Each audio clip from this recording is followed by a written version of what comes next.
എടോ അസിസ്റ്റന്റ്, എടോ സിനിമയിൽ അഭിനയിക്കാൻ ആളെ വേണമെന്ന് പറഞ്ഞ് നമ്മൾ പത്രത്തിൽ പരസ്യം കൊടുത്തു.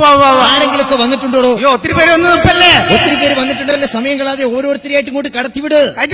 സാറേ, അടുത്ത കയറ്റിവിടുന്ന ആളെ കണ്ടിരുന്നോ സാറേ? ഒരു ഭാഗത്ത് നോക്കിയാൽ കറക്റ്റ് അമീർ ഖാൻ, ഒരു ഭാഗത്ത് നോക്കിയാൽ അമീർ ഖാൻ, ഭാഗത്ത് നോക്കിയാലേ കറക്റ്റ് സൽമാൻ ഖാൻ.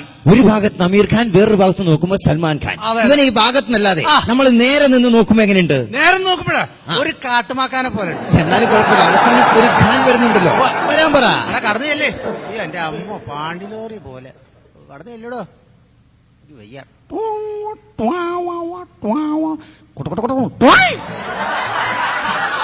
കാട്ടുപൂച്ചയോ? അല്ല, സാറ് സിനിമേന്റെ ആളല്ലേ? സിനിമയുടെ ആളാണ്. സാറ് സിനിമേന്റെ ആരാണ്? ഞാനാണ് സിനിമയുടെ ഡയറക്ടർ. അയ്യോ, അല്ല ഇപ്പൊ മറ്റേ ആളെപ്പോഴാ വരിക? ആര്? സംവിധായകൻ. ഇവിടെ സംവിധായകൻ തന്നെയാണ് ഡയറക്ടർ, രണ്ടും ഞാൻ തന്നെയാണ്. രണ്ട് സാറാണ്. ഇങ്ങനെ കണ്ടിട്ട് എനിക്ക് മനസ്സിലായില്ലേ എന്താ വന്നത്? ഞാൻ ഈ സിനിമയിൽ അനുഭവിക്കാൻ വേണ്ടി വന്നതാണ്. സിനിമയിൽ അനുഭവിക്കാനല്ല, സിനിമയിൽ അഭിനയിക്കാൻ വേണ്ടി വന്നതാണ്. ഞാൻ ആദ്യമേ ഒരു കാര്യം പറഞ്ഞുതരാം. വളരെ സംഗീത പ്രാധാന്യമുള്ള ഒരു സിനിമയാണ് ഞാൻ എടുക്കുന്നത്. താങ്കൾക്ക് സംഗീതവുമായി വല്ല ബന്ധവുമുണ്ടോ? സംഗീതമായിട്ട് എനിക്ക് ഒരു ബന്ധമില്ല. അവൾ അനിയത്തി ചെറിയൊരു കൺസൺ ഇടയ്ക്ക് മിസ് കോൾ അടിക്കും. പെണ്ണുങ്ങളെ കാര്യമല്ല, ശാസ്ത്രീയ സംഗീതം. സാപ്പിന്റെ സംഗീതത്തിലുള്ള എല്ലാ സംഭവം ഉണ്ടാവുക. ശാസ്ത്രീയ സംഗീതം അറിയാമോ? അങ്ങനെയാണെങ്കിൽ കല്യാണിയിൽ ഒരു രണ്ടുപേര് കീർത്തനം പാടും. കല്യാണി ഇപ്പൊ എന്റെ വീട്ടിന്റെ അടുത്തല്ല താമസം, വേറെ വീട്ടിലെ താമസം. എന്ത് പറഞ്ഞാലും പെണ്ണുങ്ങളെ കാര്യം. കല്യാണി എന്ന് പറയുന്നത് ഒരു രാഗമാണ്. അതറിയില്ലെങ്കിൽ കാമ്പോജിയിലാവട്ടെ. കേബേജിനൊക്കെ ഇപ്പൊ എന്താ വില? പച്ചക്കറി മാർക്കറ്റിൽ നിന്നാണോ? ആണോ?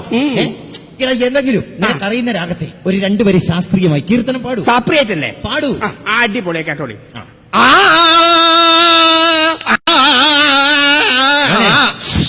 ഏതാ രാഗം? ഇത് രാഗമല്ല, ഇതൊരു തരം രോഗമാണ്. സംഗീത ഉപകരണങ്ങൾ പരിചയമുണ്ടോ? അതിനെക്കുറിച്ച് ചോദിക്കാം. താങ്കൾ തബല പഠിച്ചിട്ടുണ്ടോ? തവള പിടിക്കാറുണ്ടോ? തവള പിടുത്താണ് മെയിൻ. വയലിൻ. വയലിൻ തന്നെ പിടിക്കുക. തവളേനെ ഗിറ്റാർ കിട്ടാറുണ്ടോ? കണ്ടമാനം കിട്ടാറുണ്ട്. എന്റെ പൊന്നു സുഹൃത്ത്, ഓർഗൻ. ഒയ്യോ, ഓർമ്മ ഉണ്ടോ? ഇത് കോർക്കാതിരിക്കുക. ഹാർമോണിയം. 6 മണിക്കാണ് പിടിക്കുക. തവളേനെ ഓർക്കസ്ട്ര. ഓട്ടോറിക്ഷയിലല്ലേ കൊണ്ടുപോവുക. നാട്ടിലുള്ള തവളപിടുത്തക്കാരൊക്കെ സിനിമയിൽ അഭിനയിക്കാൻ വന്നാൽ ഇതല്ല, ഇതിലപ്പുറവും സംഭവിക്കും. സിനിമയിൽ അഭിനയിക്കാന്ന് പറഞ്ഞാൽ നിസാര സംഭവം അല്ല. ഇതിനു മുമ്പ് അഭിനയത്തിൽ വല്ല മുൻപരിചയം ഉണ്ടോ? എത്ര സിനിമയിൽ അനുഭവിച്ചിട്ടുണ്ട് ഞാൻ. ആര്? സിനിമയിൽ അഭിനയിച്ചിട്ടുണ്ട്. ഏത് സിനിമ? മമ്മൂട്ടിന്റെ കൂടെ ഉണ്ട്. മെഗാസ്റ്റാർ മമ്മൂട്ടിന്റെ കൂടെ. അടിപൊളി. ഏത് സിനിമയിൽ അഭിനയിച്ചത്? മതിലുകൾ. മതിലുകൾ എന്ന് പറയുന്ന മമ്മൂട്ടിക്ക് അവാർഡ് കിട്ടിയ പടമാണ്. വൈക്കം മുഹമ്മദ് ബഷീറിന്റെ കഥയാണ്. അതിലൊരു മതിലാണ് പ്രധാന കഥാപാത്രം. അതിൽ ഏത് രംഗത്താണ് നിങ്ങളുള്ളത്? അതിൽ വലിയൊരു മതിൽ. വലിയൊരു മതിൽ. ഒരു ഭാഗത്ത് മമ്മൂട്ടി, അതെ. മറ്റേ ഭാഗത്തുനിന്ന് മൂത്രയിക്കുന്നത് ആരാണ്? വലിയൊരു മതിലിന്റെ ഇപ്പുറം നിന്ന് മൂത്രം ഒഴിച്ചു കഴിഞ്ഞാൽ അത് ഫ്രെയിമിൽ കാണുമോ? മൂത്രയ്ക്കുന്ന ഫ്രെയിമിൽ കാണണല്ലേ? അതല്ല, ഇതല്ലാതെ സിനിമയിൽ നിന്നെ കണ്ടാൽ തിരിച്ചറിയുന്ന രീതിയിൽ വല്ല സിനിമയിൽ അഭിനയിച്ചു? സൂപ്പർ സ്റ്റാർ മോഹൻലാലിന്റെ കൂടെ 3 സിനിമയിലുണ്ട്. ഒളിമ്പ്യൻ അന്തോണി ആദം.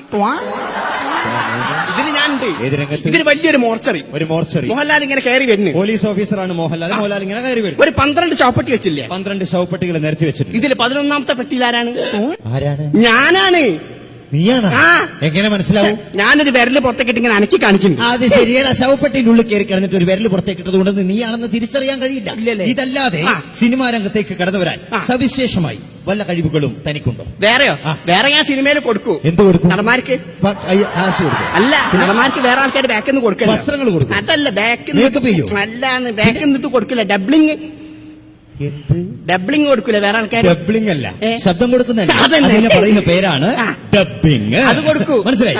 അപ്പൊ താങ്കൾ ശബ്ദം കൊടുത്ത സൂപ്പർ ഹിറ്റായ ഒരു മലയാള സിനിമയുടെ പേര് പറയൂ. മലയാളം ഒന്നല്ല, തമിഴും അല്ല, തെലുങ്കും അല്ല, ഹിന്ദി അല്ല, കന്നഡ. ഇതൊന്നല്ലാന്ന്. പിന്നെ ഇംഗ്ലീഷ്. ഇത് ഇംഗ്ലീഷാണ് മെയിൻ. അവാർഡ് കിട്ടി. ഏത് പടത്തിന്? ടൈറ്റാനിക്. ടൈറ്റാനിക് എന്ന് പറയുന്ന സൂപ്പർ ഹിറ്റ് സിനിമയിൽ നിങ്ങളുടെ ശബ്ദം ഞാനല്ലേ? ഏത് രംഗത്ത്? കപ്പൽ മുങ്ങിപ്പോണ സീനിൽ. അയ്യോ, അവസാനത്തെ വികാര നിർഭരമായ ആ സീനിൽ നിങ്ങളുടെ ശബ്ദം ഞാനാണ്. എനിക്ക് വിശ്വസിക്കാൻ പറ്റുന്നില്ല. ആ ഡയലോഗ് ഓർമ്മയുണ്ടോ? ഒന്ന് പറയൂ. ഇംഗ്ലീഷാണ്. പറഞ്ഞോളൂ. കപ്പൽ മുങ്ങിപ്പോണ സീനാണ്. പറഞ്ഞോളൂ.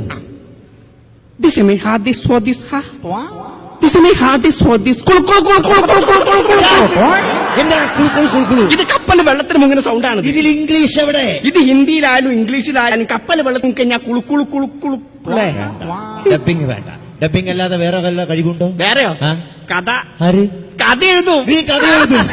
ഒരു പുതിയ ബാലചന്ദ്രമേനോനാവാൻ വേണ്ടി ഇറങ്ങി പുറപ്പെട്ട് വന്നതാണ്. എന്റെ പുതിയ സിനിമയ്ക്ക് പറ്റിയ വ്യത്യസ്തമായ ഒരു കഥ പറയൂ. കഥ ഭയങ്കര സംഭവമാണ്. പറഞ്ഞോളൂ. വലിയൊരു കാട്. ആദ്യത്തെ സീൻ നോക്കട്ടെ. വലിയൊരു കാട്. ഇതിനകത്ത് ചെറിയൊരു വനം. വലിയൊരു കാട്ടിൽ വനത്തിലെ സംഭവം ഉണ്ട്. എന്ത് സംഭവം? വനത്തിലൊരു ഒറ്റ മരം. എടാ, ഒരുപാട് മരങ്ങൾ കൂടുമ്പോഴാണ് ഒരു വനം. ഇതൊരൊറ്റ മരേ ഉള്ളൂ. ഒറ്റ മരം. വലിയൊരു മരം. ആ. ഈ വനത്തിൽ എന്തെങ്കിലും പ്രശ്നം ഉണ്ടായി കഴിഞ്ഞാൽ ആ. പെട്ടെന്ന് ഈ മരത്തിന്റെ മുകളിൽ നിന്ന് വലിയൊരു വാലിങ്ങനെ താഴോട്ട് നീണ്ടു പറയണമെന്നില്ല, മനസ്സിലായി. ഈ വനത്തിൽ എന്തെങ്കിലും പ്രശ്നം ഉണ്ടായിക്കഴിഞ്ഞാൽ ഈ മരത്തിന്റെ മുകളിൽ നിന്ന് ഒരു വാലിങ്ങനെ നീണ്ടുവരും. അപകടത്തിൽ പെടുന്ന മാൻ, മുയൽ തുടങ്ങിയ ചെറുജീവികളൊക്കെ രക്ഷിക്കും. ഇതാരോ കോപ്പിയടിച്ച കഥ. ആരും കോപ്പിയടിച്ചല്ല, ഞാനൊക്കെ ചെറുപ്പകാലം മുതൽ വായിക്കുന്നതാണ്. പൂമ്പാറ്റയിലെ കബീശനോട്. പൂമ്പാറ്റല്ലേ കബീഷ്? എന്റെ കഥയിൽ ഇത് ലിബീഷാണ്. ഇവിടെ പൂമ്പാറ്റയിലും ബാലരമയിലും കഥ കട്ടുകൊണ്ടുവരരുത്. സ്വന്തമായിട്ട് വല്ലതും വേണം. ഈ കഥ വേണ്ട, ഇത് ശരിയാവില്ല, വേറെ കഥ. വേറെ എന്റെ സ്വന്തം കഥ. അങ്ങനെ ഭയങ്കര സംഭവം. വലിയൊരു ഗ്രാമം. ഇതും വലുതാ. വലുത്. ചെറുതിന്റെ പരിപാടി ഇല്ല. കിടക്കട്ടെ. വലിയൊരു ഗ്രാമം. ഇതിനകത്ത് ചെറിയൊരു ജില്ല. വലിയൊരു ഗ്രാമത്തിലോ ഇവിടെ ഒരു പഞ്ചായത്തിലൊരു വാർഡ്. ഒരു പഞ്ചായത്തിലൊരു വാർഡ്. ഈ വാർഡ് 4 കൂടി ഒരു മുക്കവല. ഇങ്ങനെ പറയണ്ട. 4 കൂടിയാൽ 4 കവല. ഒരു റോഡ് താഴെ ഇതില്ല. പണ്ടാറടങ്ങാൻ പോട്ടെ. മുക്കവല. ഈ മുക്കവലയ്ക്കടുത്ത് വലിയൊരു ചെറിയ ചെറ്റക്കുടി. ഇങ്ങനെ പറയില്ല. പിന്നെ ഇങ്ങനെ പറയില്ല. ഭാഷാ പ്രയോഗം ശ്രദ്ധിക്കൂ. വലിയൊരു ചെറിയ ചെറ്റക്കുടിലല്ല, ഒരു ചെറ്റ കുടിൽ. ഒരു ചെറ്റ കുടിൽ. ഈ കഥയുടെ മർമ്മഭാഗം. ഈ ചെറ്റക്കുടിലിൽ ഒരു അപ്പൂപ്പനും അമ്മൂമ്മയും സുഖമാരി ജീവിക്കാൻ. പ്രായമായവരാ? അല്ല, രണ്ടാമതും +2 പഠിക്കുക. അതല്ല, ഈ അപ്പൂപ്പനും അമ്മൂമ്മയും എന്ന് പറയുമ്പോൾ കഥയിൽ ഒരു വ്യത്യസ്തത. അതുകൊണ്ട് ചോദിച്ചാ, ഒരു അപ്പൂപ്പനും അമ്മൂമ്മയും സുഖമായി ജീവിക്കും. അവര് വീണ്ടും സുഖമാരി ജീവിക്കും. അവര് വീണ്ടും സുഖമായി ജീവിക്കും. അവര് പിന്നെയും സുഖമാരി ജീവിക്കും. അവര് പിന്നെയും സുഖമായി ജീവിക്കും. എന്നിട്ട് അവര് വീണ്ടും സുഖമാരി ജീവിച്ചുകൊണ്ടിരിക്കും. ഇങ്ങനെ ജീവിച്ചാ മതിയോ? പിന്നെ ഇങ്ങനെ ജീവിച്ചാ മതിയോടോ? ഒരു ജീവിക്കുന്ന നിങ്ങൾക്ക് എന്താ നഷ്ടമുണ്ടോ? അതുകൊണ്ടല്ല, കഥയിൽ ഒരു വഴിത്തിരിവ് വേണം. വഴിത്തിരിവുണ്ട്. ഇവിടെ റോഡ് കൂടി നേരെ ഇങ്ങനെ പോയിട്ട് പെട്ടെന്നൊരു തിരിവാണ്. ഇവിടെ വീട്ടിലേക്കുള്ള തിരിവല്ല, പിന്നെ കഥയിൽ ദുഃഖം വേണം. ദുഃഖം ദുഃഖം ദുഃഖം. പറയൂ. ഇങ്ങനെ ജീവിച്ചോണ്ടിരിക്കുമ്പോ പെട്ടെന്ന് ഈ അമ്മൂമ്മ മരിക്കുകയാണ്. ടെമ്പോ പോയി. ഞാൻ ഓട്ടോറിക്ഷയിലാ വന്നത്. അതല്ല, കഥയുടെ ടെമ്പോ. എടോ, ഈ സിനിമ എന്നൊക്കെ പറയുമ്പോ ഇന്നത്തെ പ്രേക്ഷകരധികം ചെറുപ്പക്കാരാണ്. ഈ ചെറുപ്പക്കാര് തിയേറ്ററിലേക്ക് ഇരച്ചു കയറണമെങ്കിൽ എന്ത് വേണം? നമ്മുടെ സിനിമയിൽ ഇക്കിളിപ്പെടുത്തുന്ന ഒരു രംഗം വേണം. എന്ത്? ഒരു കുളിസീൻ. അയ്യോ, കുളിസീനുണ്ട്. കുളിസീനുണ്ട്. ഈ അമ്മൂമ്മ മരിച്ചു കഴിഞ്ഞിട്ട് ബന്ധുക്കളെല്ലാരും കൂടി അമ്മൂമ്മനെ കുളിപ്പിക്കുന്ന ഒരു സീനുണ്ട്. ഇതുപോലത്തെ എണ്ണം കിട്ട കഥയായിട്ടാണോ ഇങ്ങോട്ട് വന്നത്? ഇത് മാറ്റി എഴുതാ. ആണോ? മാറ്റി എഴുതണം. ഇങ്ങനത്തെ കഥകളൊന്നും വേണ്ട. വേണ്ട. നിനക്ക് കഥ അവിടെ നിൽക്കട്ടെ. അതും ശരിയാവില്ല. ഈ സ്കൂളിൽ പഠിക്കുന്ന കാലത്ത് സ്കൂളൊക്കെ പോയിട്ടുണ്ടോ? ഈ പോയ സമയത്ത് എക്സ്ട്രാ കരിക്കുലർ ആയിട്ട് വല്ല കഴിവുണ്ടോ? അങ്ങനത്തെ ഒരു പരിപാടിയില്ല. അങ്ങനത്തെ ഒന്നുമില്ല. വളരെ ഡീസന്റ് ആണ്. എന്ത്? എൻസ് പാൻപരാഗൊക്കെ ഇല്ല. അതല്ല, എക്സ്ട്രാ കരിക്കുലർ ആയിട്ട് വല്ല കഴിവുണ്ടോ എന്ന് ചോദിച്ചാൽ വല്ല പാട്ടിനോ ഡാൻസിനോ ഒക്കെ സമ്മാനങ്ങൾ കിട്ടിയിട്ടുണ്ടോ? അയ്യോ, അതുണ്ട്. എന്തിനാണ്? മിൽക്കറി. എന്ത് മിൽക്കറി ഇല്ലേ? മനസ്സിലായില്ല. മിൽക്കറിന്ന് എന്ത്? സിനിമയിലപ്പോ ജയറാമ് ദിലീപ് ഇവരൊക്കെ മിൽക്കറിന്ന് വന്നാണല്ലോ. അത് ശരി. അങ്ങനെയൊക്കെ പറയുമ്പോ വ്യക്തമായിട്ട് പറയണം. മിലിക്രി അല്ല, പിന്നെ മിമിക്രി. മനസ്സിലായോ? അക്ഷരസ്ഫുടത. അക്ഷരപുസ്തക ഇല്ല. എന്തില്ല? അക്ഷരപുസ്തക. അതില്ലെങ്കിലും വേണ്ട. ശരി, മിമിക്രിയിൽ എന്താണ് ചെയ്യാൻ പോകുന്നത്? പ്രകൃതിയിലെ ശബ്ദങ്ങളാണോ അല്ലെങ്കിൽ സിനിമാ നടന്മാരാണോ? എന്താണ് നിങ്ങളുടെ? നടന്മാരാണ് മെയിൻ. നടന്മാരുടെ ശബ്ദം അനുകരിക്കും. ഏതൊക്കെ നടന്മാർ അനുകരിക്കും? ആദ്യമായി അവതരിപ്പിക്കുന്നത് ഗോപി. നിന്റെ കാര്യം ഗോപി അതല്ല, പിന്നെ നമ്മളെ ഗോപി ഇല്ലേ? ഏത് ഗോപി? മറ്റേ മനസ്സിലായില്ല. സുരേഷ് ഗോപി. ഓക്കെ, മലയാളത്തിന്റെ ആക്ഷൻ ഹീറോ സുരേഷ് ഗോപിയെ നന്നായിട്ട് അവതരിപ്പിച്ചു. എന്റെ അടുത്ത സിനിമയിൽ നിങ്ങൾ തന്നെ നായകൻ, സംശയമില്ല. റെഡി? ആസ്പെൻ. അത് വേണ്ടേ? എന്ത്? ആസ്പെൻ വേണ്ടേ? എന്താ അത്? അവിടെ പോയിട്ട് ആക്ഷൻ. ഓക്കെ, സുരേഷ് ഗോപി.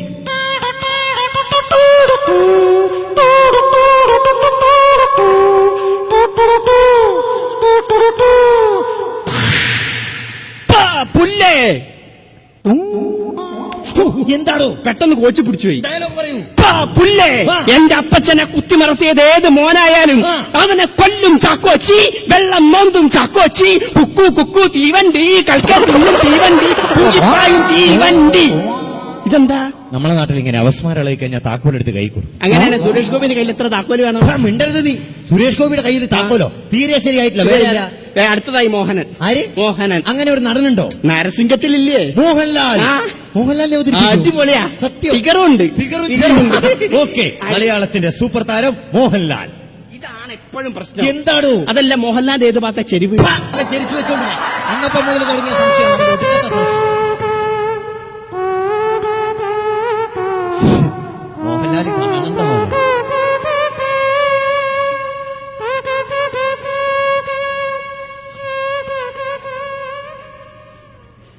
സംഗീതം പഠിക്കണമെന്ന മോഹമായി ചെന്ന് കയറിയത് ഒരു സിംഹത്തിന്റെ മടയിലായിരുന്നു. സിംഹോ? ഉസ്താദ് അലവലാത്തി ഖാൻ ആവശ്യം അറിയിച്ചപ്പോ ദക്ഷിണ വെക്കാൻ പറഞ്ഞു. എന്റെ പോക്കറ്റിൽ 10 പൈസ ഇല്ലാതെ ഞാനൊന്ന്. നിന്റെ കാര്യത്തിന് പറയാനല്ല, മോഹൻലാലിന്റെ ഡയലോഗ് പറ. ഒടുവിൽ ഗുരുവിന്റെ വായിൽ ആ. ഒരു പിടി പൂയിമണ്ണ് വാരിയിട്ടെ യാത്ര തുടർന്നു. സപ്നോക്കി സിന്ദഗി കൃതം കൃതം ചാത്തി. ആർക്ക് ഗർഭം? സപ്നോക്കി സിന്ദഗി ആ. കൃതം കൃതം ചാത്തി. കുർദം കുർദം ജാതിഹ എന്നല്ല, കുറെ നേരമായി മനുഷ്യനെ മെനക്കെടുത്താൻ തുടങ്ങിയിട്ട്. ഇവിടെ വളരെ തിരക്ക് പിടിച്ച ഒരു ഡയറക്ടറാണ് ഞാൻ. എന്റെ സമയം വെറുതെ മെനക്കെടുത്തില്ല. അവസാനമായിട്ട് ഒരൊറ്റ ചാൻസ് കൊടുത്തരാം, നന്നായിട്ട് അവതരിപ്പിക്കണം. നിനക്ക് ഏറ്റവും വിശ്വാസമുള്ള, നിനക്ക് ഏറ്റവും ഭംഗിയിൽ അവതരിപ്പിക്കാൻ പറ്റിയ ഒരു നടന്റെ പേര് പറയൂ. അത് കിട്ടിയിരുന്നെങ്കിൽ ഇതാക്കാമായിരുന്നു. അങ്ങനെ വരട്ടെ. നിന്റെ ഈ വസ്ത്രധാരണ രീതി കണ്ടപ്പോ തന്നെ എനിക്കൊരു സംശയം ഉണ്ടായിരുന്നു. ഒരു കാലഘട്ടത്തിന്റെ ഇതിഹാസമായ നടനാണ് ജയൻ. വെറുതെ പറയിപ്പിക്കരുത്. ഞാൻ ജയന്റെ ആധാരതനാണല്ലോ. ജയന്റെ ആധാരതൻ? എടാ, അത് പറയേണ്ടത് അങ്ങനെയല്ല. നീ ജയന്റെ ആധാരതൻ എന്ന് പറയരുത്, തെറ്റായ വാക്കുകൾ ഉച്ചരിക്കരുത്. ആ. നീ ജയന്റെ ആ. ആധാരം എഴുത്തുകാരനാണ്. തെറ്റിപ്പോയി. ഇത് അവസാനത്തെ ചാൻസ്. അവസാനത്തെ ചാൻസ്. ജയൻ ഇത് കലക്കും, യാതൊരു സംശയമില്ല. അടിപൊളി.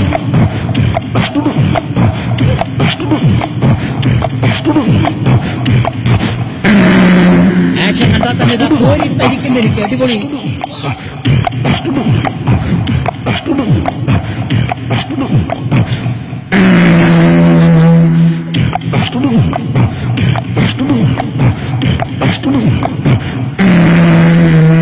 ആക്ഷൻ അടിപൊളി. 100 മാർക്ക്.